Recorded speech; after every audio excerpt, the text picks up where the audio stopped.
আসসালামু আলাইকুম। সম্মানিত ভিউয়ার্স, আপনারা সকলে কেমন আছেন? আশা করি সকলেই ভালো আছেন। তো আমরা কিন্তু গত পর্বে জেনেছি গার্মেন্টসে ৫টি প্যারামিটার নিয়ে আলোচনা করেছিলাম। তো যা হোক আমরা প্রথম পর্ব শেষ করেছি। তো আজকের দ্বিতীয় পর্বে আলোচনা পিভি মিটিং নিয়ে। তো আজকে পিভি মিটিং নিয়ে যে আলোচনাগুলো থাকবে তো আপনারা অবশ্যই এগুলো ধৈর্য সহকারে দেখবেন সম্পূর্ণ ভিডিওটি। তো যারা জিপিকিউ রয়েছেন বা আমরা কোয়ালিটি ডিপার্টমেন্টে যারা রয়েছে তাদের জন্য এই আজকের ভিডিওটা খুবই ইম্পর্টেন্ট। তো আমরা প্রথমেই জেনে নেব পিভি মিটিংয়ে কারা কারা এখানে প্রেজেন্ট থাকতে হবে। তো এখানে কিন্তু দেখতে পাচ্ছেন আমি প্রথম কিন্তু এখানে একটা হেডার লাইন দিয়ে দিয়েছি already. PV meeting responsible person list, অর্থাৎ পিভি মিটিংয়ে কারা কারা এখানে অ্যাটেন্ড থাকবে।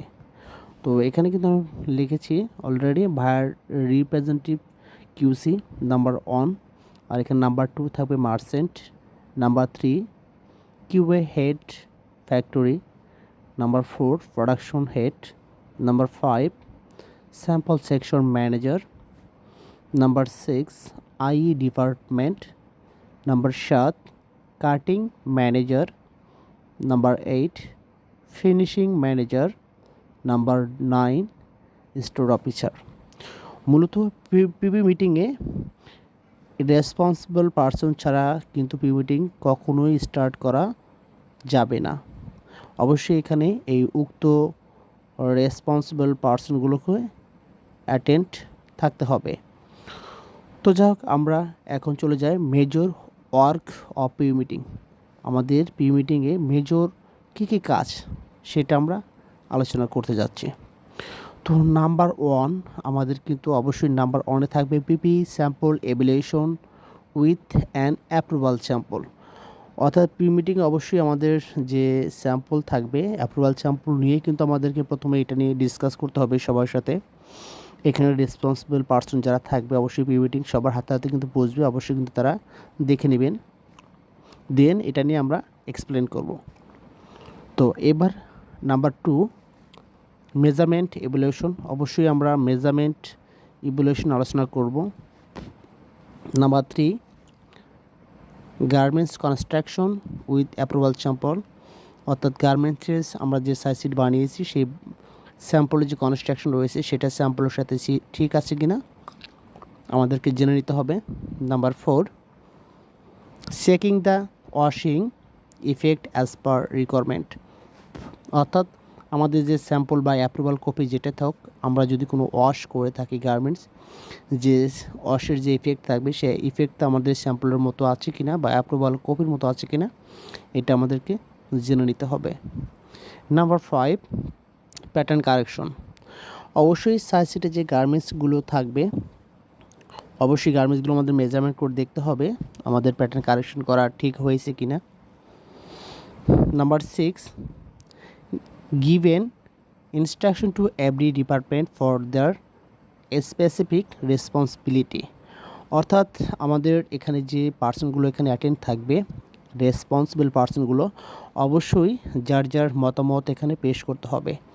অবশ্যই আমরা সাইজ সেট গার্মেন্টস এবং পিপি মিটিং আলোচনা করার উদ্দেশ্য হচ্ছে সবাইকে এখানে মতামত নেওয়া এবং সব মতামত মিলিয়ে কিন্তু একটা গার্মেন্টসের প্রিপারেশন নেওয়া, কিভাবে করলে গার্মেন্টসটা ভালো হবে এটাই মূলত এই সব ডিপার্টমেন্টের লোক ডেকে উপস্থিত করে এটা নিয়ে আলোচনা করতে হবে।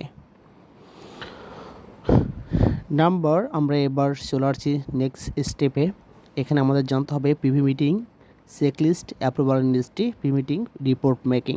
আমাদের পিভি মিটিং রিপোর্ট মেকিংয়ে কী কী থাকতে হবে, ফাইল চেক আপ করতে হবে এবং আমাদের পিভি মিটিং করার সময় সেগুলো নিয়ে আমরা এখন আলোচনা করব। পিভি মিটিংয়ের রিপোর্ট আমাদেরকে অবশ্যই কিন্তু অ্যারেঞ্জ করে নিতে হবে। দেন আমাদেরকে number 1 QA file check all document, আমাদের যে বাইরে যে ফাইল থাকবে সে ফাইলটা অবশ্যই কিন্তু অল ডকুমেন্টারি আমাদের চেক করে নিতে হবে। নাম্বার 2 আপডেট পিওর শিট আমাদের চেক করে নিতে হবে।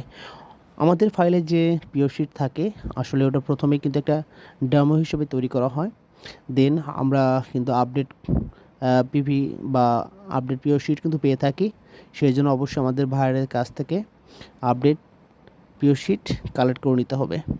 নাম্বার 3 অ্যাপ্রুভ স্যাম্পল, আমাদের যে অ্যাপ্রুভাল স্যাম্পল হয়েছে বাইরের কাছ থেকে সেই স্যাম্পলটা কিন্তু অবশ্যই পিভি মিটিংয়ে থাকতে হবে। নাম্বার 4, অ্যাপ্রুভ ট্রিম কাট। অবশ্যই বাইরের অধীনস্থ থেকে অর্থাৎ বাইং হাউস থেকে হোক আর বাইরের কাছ থেকে পাঠিয়ে আমরা অ্যাপ্রুভাল নিই, সেই ট্রিম কাটটা আমাদের কিন্তু প্রিমিটিংয়ে রাখতে হবে। Number 5, approve print stack of. অর্থাৎ আমাদেরকে যদি স্যাম্পলে যদি কোনো প্রিন্ট থাকে বা যে কোনো অ্যাক্সেসরিজ থাকুক বা প্রিন্ট থাকলে যদি আমরা প্রিন্ট বাইরে যদি স্যাম্পলে যদি অ্যাপ্রুভ করে ওকে, আর যদি অ্যাপ্রুভ না করে সেক্ষেত্রে আমরা কিন্তু প্রিন্ট স্ট্যাক অফ অর্থাৎ শুধু প্রিন্টও কিন্তু আমরা পাঠিয়ে দিয়ে বাইরের কাছে পাঠিয়ে কিন্তু আমরা অ্যাপ্রুভ নিয়ে থাকি। অবশ্যই অ্যাপ্রুভ কপিটা আমাদের পিউনিকে থাকতে হবে। Number 6, approve lab deep. অবশ্যই আমাদের যে ল্যাব ডিপ মূলত যে আমাদের গার্মেন্টস থাকবে সেই গার্মেন্টসটা কিন্তু আমাদেরকে অবশ্যই যে ল্যাব ডিপের সাথে মিলে দেখতে হবে, কেননা যে ল্যাব ডিপ ভেরি ইম্পর্টেন্ট। ভার একটা ল্যাব ডিপ আমাদের দিয়ে থাকে। ল্যাব ডিপ মূলত কিন্তু আমরা ছোট একটা টুকরো A4 পেজে কিন্তু আমরা পাঠিয়ে দিয়ে অ্যাপ্রুভাল নিয়ে থাকি মূলত। আর ল্যাব ডিপ একটি টুকরো অর্থাৎ শেডের ধরন কিন্তু আমরা ল্যাব ডিপ থেকে নিয়ে থাকি। আমাদের গার্মেন্টসটা কী কালার হবে এটা মূলত ল্যাব ডিপে কিন্তু থাকে। মূলত ল্যাব ডিপ দেখে আমাদের ফেব্রিকে করা হয়ে থাকে। Number 7, shade with base colour light or dark. অবশ্যই আমাদের যে শেডগুলো থাকবে আমরা কাটিং করব সেই শেডগুলোর অবশ্যই অ্যাপ্রুভাল থাকতে হবে, অ্যাপ্রুভাল কপি থাকতে হবে, অর্থাৎ শেড ব্যাস অনুযায়ী কিন্তু আমাদের অ্যাপ্রুভ থাকতে হবে। এবার নাম্বার 8 আমরা TGMS অর্থাৎ এখানে টেন্ট হ্যাভি অর লেস, অর্থাৎ এখানে আমাদের গার্মেন্টসটা কত GMS আছে অর্থাৎ GSM থাকবে হ্যাভি অর লেস আমাদেরকে জেনে নিতে হবে। আমাদের অ্যাজ পার স্যাম্পল অনুযায়ী আমাদের গার্মেন্টস সাইজেটে গার্মেন্টসটি আমাদের GSM ঠিক আছে কিনা অবশ্যই আমাদেরকে চেক করে নিতে হবে। Number 9C, coverage all dry process. এখানে কভারেজ বলতে এখানে প্রিন্টের কভারেজ হতে পারে অথবা ওয়াশিং ডিফেক্ট রয়েছে, সে ওয়াশিং ইফেক্টটা কভারেজ হয়েছে কিনা স্যাম্পলের মতো হয়েছে কিনা অবশ্যই আমাদেরকে কিন্তু এটা চেক করে নিতে হবে স্যাম্পল অর অ্যাপ্রুভাল কপির সাথে। নাম্বার 10, হ্যান্ড ফিল হার্ড আর সফট। অবশ্যই আমাদের যে সাইজের গার্মেন্টস হোক আমাদেরকে যে ফেব্রিকটা কিন্তু ধরে দেখে বুঝতে হবে আমাদের স্যাম্পলের যেটা অ্যাপ্রুভাল কপি সেটার সাথে কিন্তু ঠিক আছে কিনা, স্যাম্পল কতটুকু সফট এবং হার্ড রয়েছে। আমাদের বাল্ক প্রোডাকশনের যে গার্মেন্টস থাকবে সেটাও কিন্তু আমাদেরকে হাতের সাহায্যে বুঝে নিতে হবে হ্যান্ড ফিল ঠিক আছে কিনা, very important to us hand feel. আর number 11, styling check with update PDM and seal sample. অবশ্যই আমাদেরকে স্টাইলিং চেক করে নিতে হবে, আপডেট কোনো স্টাইলিং যদি থাকে বা কমেন্টস করে থাকে ভাইয়ার, কমেন্টসে কিন্তু অনেক কিছু স্যাম্পল থেকে বাদ পড়ে যায় কমেন্টসের মাধ্যমে। যদি কোনো ভাইয়ার আপডেট কোনো কমেন্টস করে থাকে যে স্যাম্পলের সাথে যে অ্যাক্সেসরিজটা লাগানো হয়েছে সেটা রিপ্লেস করে দিতে বলে বা নতুন কোনো কিছু চেতে পারে, সেই জন্য আমাদেরকে অবশ্যই আপডেট PDM ফাইল আমাদের কালেক্ট করে নিতে হবে এবং সিল স্যাম্পল কালেক্ট করতে হবে। Number 12, trims check with approve trim cuts. অবশ্যই আমাদেরকে যে প্রোডাকশনের যে ট্রিম অ্যাক্সেসরিজ স্টোরে আসবে সাপ্লায়ার দিয়ে থাকবে, অবশ্যই সেই ট্রিম অ্যান্ড অ্যাক্সেসরিজ আমাদের অ্যাপ্রুভ যে ট্রিম কাট থাকবে সেটার সাথে অবশ্যই আমাদেরকে চেক করে নিতে হবে। Number 13, trims placement check with update PDM। অনেক সময় দেখা যায় স্যাম্পলে কিন্তু ট্রিমসের যে প্লেসমেন্ট থাকে প্রিন্টের, সেই প্রিন্টের প্লেসমেন্ট কিন্তু আমরা পেয়ে থাকি। দেখা যায় যে ডকুমেন্টে কোনো সময় অ্যাপ্রুভাল দিয়ে থাকে, কোনো এক ডকুমেন্টে কিন্তু বাইরে অ্যাপ্রুভাল দিয়ে থাকে বা প্রিন্ট আর্টওয়ার্ক থাকে বা ট্রিম প্লেসমেন্ট থাকে কোনো ডকুমেন্টে তারা দিয়ে থাকে মেইলের মাধ্যমে বা প্রিন্ট পজিশন এই জায়গায় হবে। যাই হোক এগুলো পজিশনে কিন্তু স্যাম্পলও দেওয়া থাকে, স্যাম্পল যদি ঠিক না থাকে সেক্ষেত্রে কিন্তু বাইরের কোনো আর্টওয়ার্কের মাধ্যমে অথবা মেইলের মাধ্যমে জানাতে পারে যে এখানে ট্রিমস প্লেসমেন্ট হবে। অবশ্যই আমাদের এগুলো জেনে নিতে হবে। 14, match number UPC and care level is price. অবশ্যই আমাদের যে কেয়ার লেভেল স্টোরে আসবে কেয়ার লেভেলগুলো কিন্তু আমাদের দেখে নিতে হবে UPC নাম্বার ঠিক আছে কিনা। আমাদের স্টাইল যে শিট থাকবে সেই স্টাইল শিটে যে বারকোড থাকবে সেটা অবশ্যই কিন্তু আমাদের প্রোডাকশন গার্মেন্টসের বারকোডগুলো অবশ্যই চেক করে নিতে হবে। Number 15, all types of streaming accessories. এটা হলো মূল কথা। অবশ্যই আমাদেরকে এই 15 নাম্বার এটা কিন্তু আমাদের খেয়াল রাখতে হবে। পিউমিটিংয়ের মূল এটা কিন্তু হচ্ছে আমাদের all types of trimmings and accessories আমাদের স্যাম্পল আর ডকুমেন্টের সাথে আমাদের চেক করে নিতে হবে। Number 16 fabric shrinkage test report, very important.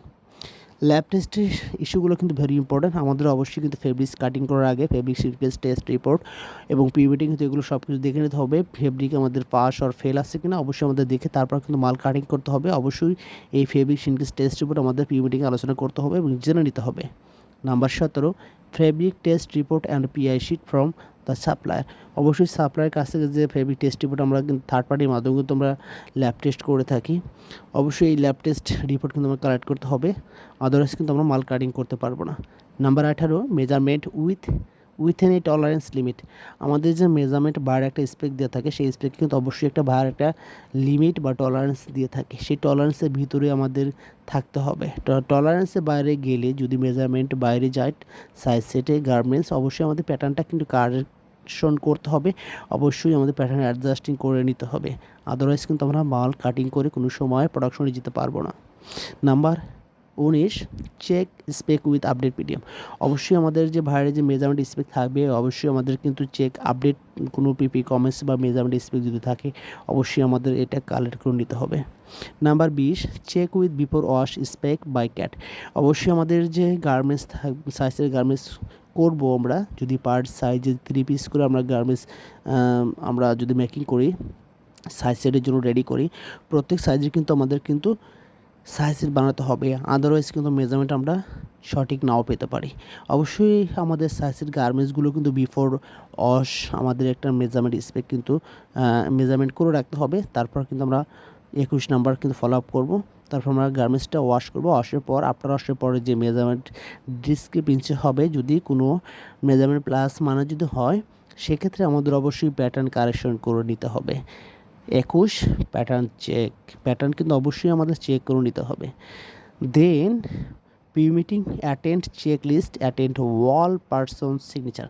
আমাদের পিউমিটিংয়ে যারা অ্যাটেন্ড থাকবে রেসপন্সিবল যে পারসন রয়েছেন তাদেরকে অবশ্যই এই আমাদের চেক লিস্টে কিন্তু পিউমিটিং একটা চেক লিস্ট করতে হবে, এখানে সবারকে সাইন নিতে হবে এবং আমরা চাইলে আমরা তাদের একটা ছবি নিতে পারি। পিউমিটিংয়ের আমরা অবশ্যই একটা ছবি তুলে রাখতে পারি, কেননা যেখানে সবার এখানে মতামত নিয়ে কিন্তু আমরা পিউমিটিং কিন্তু আমরা কমপ্লিট করে থাকি। সুতরাং ওভারঅল আমাদেরকে অবশ্যই এই সমস্ত ডকুমেন্ট আমাদের খেয়াল রাখতে হবে পিউমিটিং করার সময় এবং আমাদের অবশ্যই মেজারমেন্ট এবং টেস্ট সম্পর্কে জানতে হবে, sample A to Z collect করে তারপর পিউমিটিং আমরা কমপ্লিট করব, আদারওয়াইজ কিন্তু এখানে কমপ্লিট করা যাবে না। ভেরি ইম্পর্টেন্ট, কেননা যে কোনো সময় আমরা একটা স্টাইলিং মিস্টেক করতে পারি। দেখা যায় আমরা এমন কোনো স্টাইলিং মিস্টেক করে থাকবো সেটা কিন্তু বায়ারের কাছে বোধগম্য নয় এবং বায়ার সেটা অ্যাকসেপ্ট করবে না। আশা করি আপনারা সকলেই এই পিউমিটিংয়ের আলোচনাটি বুঝতে পেরেছেন। তো অবশ্যই আমাদের চ্যানেলটি সাবস্ক্রাইব করে রাখবেন। আমরা বিভিন্ন রকম গার্মেন্টস বিষয় নিয়ে আলোচনা করে থাকি যেটা আপনাদের ক্ষেত্রে অনেক হেল্পফুল হবে। তো আজকের মতো বিদায় নিচ্ছি, আপনারা ভালো থাকবেন, সুস্থ থাকবেন, আল্লাহ হাফেজ।